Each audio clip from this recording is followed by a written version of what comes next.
Hello friends, how are you all? I'm Valya and today I'm going to discuss a very important topic of research and aptitude. So today's class belongs to the previous questions of Shift 2, December 2021, Research Aptitude.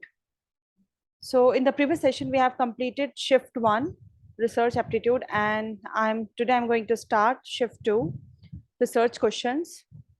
So in the process of collecting data for a quantitative research, आपको क्या बताना है कि जो process होता है data को collect करने का, ओहो एक minute,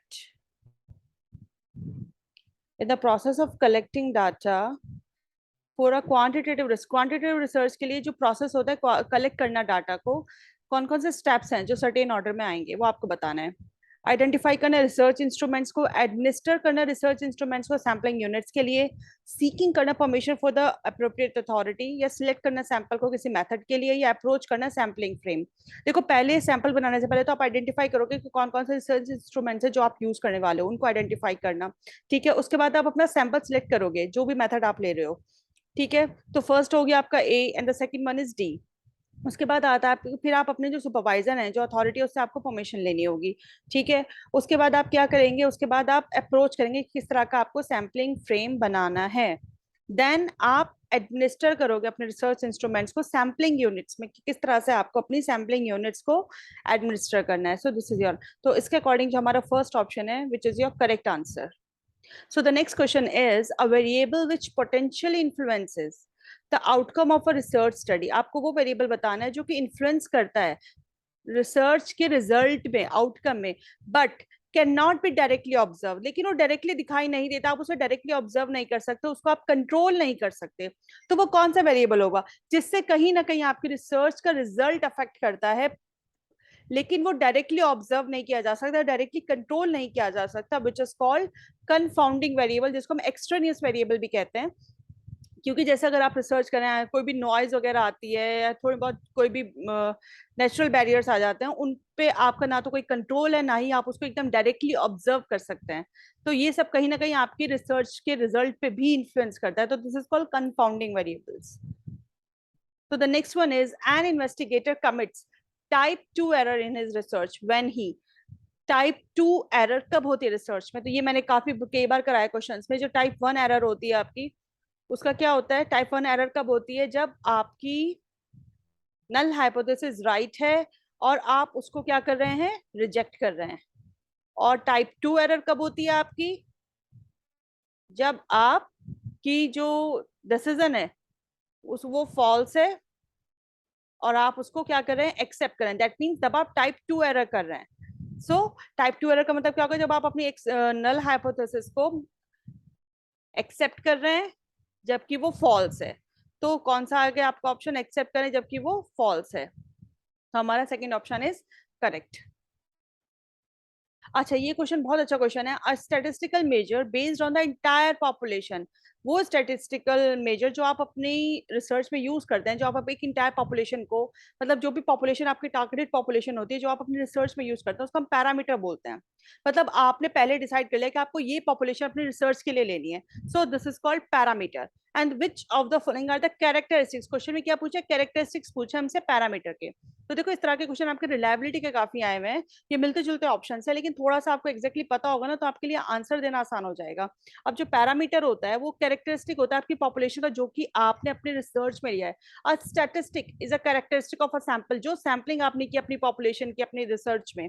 this is called a parameter. अब पैरामीटर को किस तरह से आप डिस्क्राइब करेंगे? जो आपने पॉपुलेशन स्टडी की है, मतलब रिसर्च में जो पॉपुलेशन आप स्टडी कर चुके हो। For example, if you want to know the average length of a butterfly, अगर आप एक एवरेज लेंथ जानना चाह रहे हैं बटरफ्लाई की, तो that mean this is a parameter, because it states something about the entire population of butterfly. That means कि आपका जो टॉपिक था वो बटरफ्लाइज के ऊपर था, जिसके अंदर आपने इंटायर पॉपुलेशन जो थी बटरफ्लाइज की, डिफरेंट डिफरेंट टाइप्स के बटरफ्लाइज पे आपने प्रॉपर रिसर्च की। तो अगर आपको एवरेज लेंथ ऑफ बटरफ्लाई जानना होगा तो आप बहुत आसानी से जान सकते हो। That mean this is your parameter. तो आई होप कि आपको समझ में आ गया हो कि एग्जैक्टली पैरामीटर में है क्या चीज। तो ये जो होता है ये वेरी नहीं करता sample to sample. Sample to sample कैसे वेरी करेगा? भाई आपने अपने रिसर्च का एक सैंपल बना लिया है, ये बार बार अगर वेरी करेगा तो आपको तो पैरामीटर डिस्टर्ब हो जाएगा। तो ये वेरी नहीं करता sample to sample. It can be practically computed for a finite population. आपने एक पॉपुलेशन सिलेक्ट कर ली होती है जिसके ऊपर आपने प्रैक्टिकली इसको किया होता है, बिल्कुल ठीक बात है। It has a fixed value for a given population under given conditions. बिल्कुल ठीक बात है, क्योंकि इसकी फिक्स वैल्यू होगी। अगर इसकी वैल्यू बार बार चेंज होगी तो आपके पैरामीटर्स के रिजल्ट्स चेंज हो जाएंगे पूरे। जो आपने एक पैरामीटर लिया हुआ है, जो आपने अपनी पॉपुलेशन का एक पूरा मेजरमेंट लिया हुआ है, उसकी फिक्स वैल्यू होना बहुत जरूरी है। It changes with the size of population, नहीं ये चेंज नहीं होती साइज ऑफ पॉपुलेशन के साथ, ये गलत है, क्योंकि आप तो पॉपुलेशन पहले से डिसाइड कर चुके हैं अपनी। It can B estimated by using sampling variance के बेसिस पे आप इसको एस्टिमेट कर सकते हैं, बिल्कुल ठीक बात है। तो हमारा B C and E option जो है बिल्कुल करेक्ट ऑप्शन है।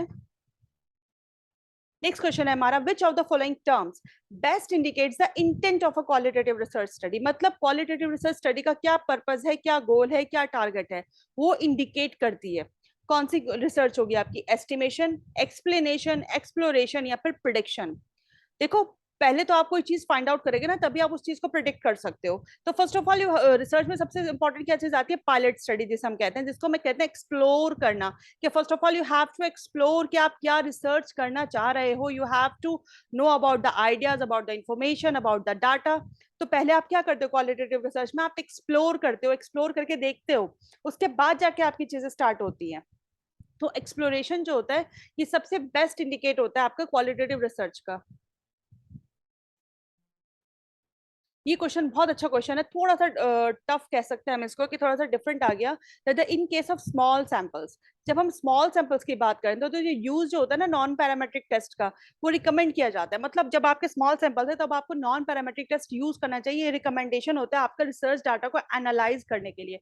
बिल्कुल ठीक है, क्योंकि अगर आपका लार्ज सैंपल्स होंगे ना, तो लार्ज सैंपल्स में आप जनरली क्या यूज करते हो? पैरामेट्रिक टेस्ट यूज करते हो। स्मॉल सैंपल्स में हमें क्या यूज करना होता है? Non parametric test. देखो इसमें क्या गिवन है कि जो नॉन पैरामेट्रिक टेस्ट होते हैं वो सबसे ज्यादा यूजफुल किसमें होते हैं? स्मॉल स्टडीज के लिए। तो using non parametric test in large studies में provide answers to the wrong question, this confuse the readers. तो इसलिए नॉन पैरामेट्रिक को हम लार्ज स्टडीज में यूज नहीं करते हैं, ये हम जनरली स्मॉल स्टडीज के लिए यूज करते हैं। और नॉन पैरामेट्रिक टेस्ट जो होते हैं वैलिड होते हैं जब आप साइज, आपका सैंपल साइज जो होता है वो स्मॉल होता है। Sampling errors are large in the case of small samples, ये बात बिल्कुल अलग है। देखो जो सैम्पलिंग एरर्स होती है, दैट मींस जो आपने डाटा कलेक्ट किया उसमें क्या प्रॉब्लम्स आपके साथ आ गई, आपका रिजल्ट प्रॉपर्ली सही नहीं निकल के आ रहा, तो जनरली क्या कहते हैं, अगर आपको सैम्पलिंग एरर कम करनी है तो आप अपने सैंपल को बढ़ा दीजिए। जब आप ग्रुप्स में डिवाइड कर लेंगे, बढ़ा देंगे अपने सैंपल को, तो एरर्स कम हो जाती हैं। Due to which parametric test do not give dependable result, जिसकी वजह से क्या होता है, अगर स्मॉल सैंपल पे आप सैम्पलिंग एरर आ रही है तो उसमें क्या प्रॉब्लम आती है कि पैरामेट्रिक टेस्ट जो होते हैं वो डिपेंडेबल रिजल्ट्स नहीं दे पाते हैं। तो ये दोनों बातें सही है, लेकिन ये दोनों बातें एक दूसरे से डिफरेंट है। So A and R true, but R is not the correct explanation of A, क्योंकि वो अलग बात है और ये अलग बात है। नेक्स्ट क्वेश्चन आपका आता है content validity, concurrent validity, predictive validity and the construct validity. देखो कंटेंट वैलिडिटी की बात हो रही है, दैट मींस कंटेंट की बात की जा रही है कि कंटेंट कौन सा वैलिड होता है, जो आपका लर्निंग मटेरियल जहां देखा जा रहा है। Extent to which a test samples the learning material of the curriculum की बात की जाए तब हम कंटेंट की वैलिडिटी चेक कर रहे हैं। कंकरेंट वैलिडिटी जब आप किसी प्रेजेंट चीज की बात कर रहे हैं। Degree to which a test scores correlate with the presently available criteria के बेसिस पे जब आप देख रहे हैं। प्रिडिक्टिव वैलिडिटी जब आप किसी चीज को प्रिडिक्ट कर पाने कि जो चीजें आपने अप्लाई की हैं वो सही होंगी या नहीं होंगी। Correlate with the criterion variable after some gap of time, it's called predictive validity. Construct validity, construct validity आपकी क्या होगी कि आप जो चीज टेस्ट करना चाह रहे हो, आइडेंटिफाइड बेसिक साइकोलॉजिकल ट्रेट्स, मतलब आप किसी एक चीज को लेके आइडेंटिफाई करना चाह रहे हो, किसी टेस्ट के थ्रू किसी चीज को आइडेंटिफाई करना चाह रहे हो, this is called construct validity.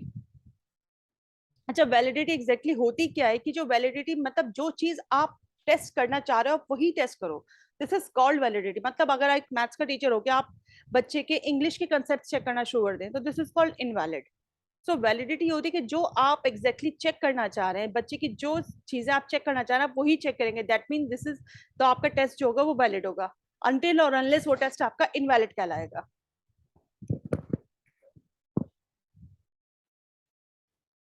Which of the following statements are true for the reliability of measuring instrument? देखो पहला वाला क्वेश्चन जो था वो पैरामीटर से बिलोंग करता था, बट ये क्वेश्चन आपका रिलायबिलिटी से बिलोंग करता है। और रिलायबिलिटी क्या होती है? आपकी कंसिस्टेंसी, कि आप कितनी बार टेस्ट को रिपीट कर रहे हैं, ठीक है, और सेम रिजल्ट्स आपके आने, that means that your test is reliable. So it is fixed for a given instrument. क्या ये फिक्स्ड होती है गिवन इंस्ट्रूमेंट के लिए रिलायबिलिटी?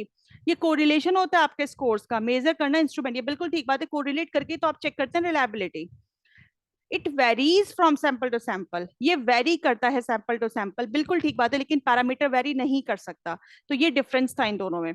इसकी जो वैल्यू होती है 0 से +1 होती है, ये गलत हो गया। It is affected by size of the sample use for its determination, बिल्कुल ठीक बात है, जो हम यूज करते हैं, जो साइज होता है सैंपल का वो अफेक्ट करता है। तो इसके अकॉर्डिंग आपका क्या आंसर हो जाएगा? B, C and E is your correct answer. Which of the following are the key process in designing an experimental research study? जब आप रिसर्च स्टडी को डिजाइन कर रहे हैं, एक्सपेरिमेंटल रिसर्च स्टडी को, तो क्या उसके की प्रोसेसेस हो सकते हैं?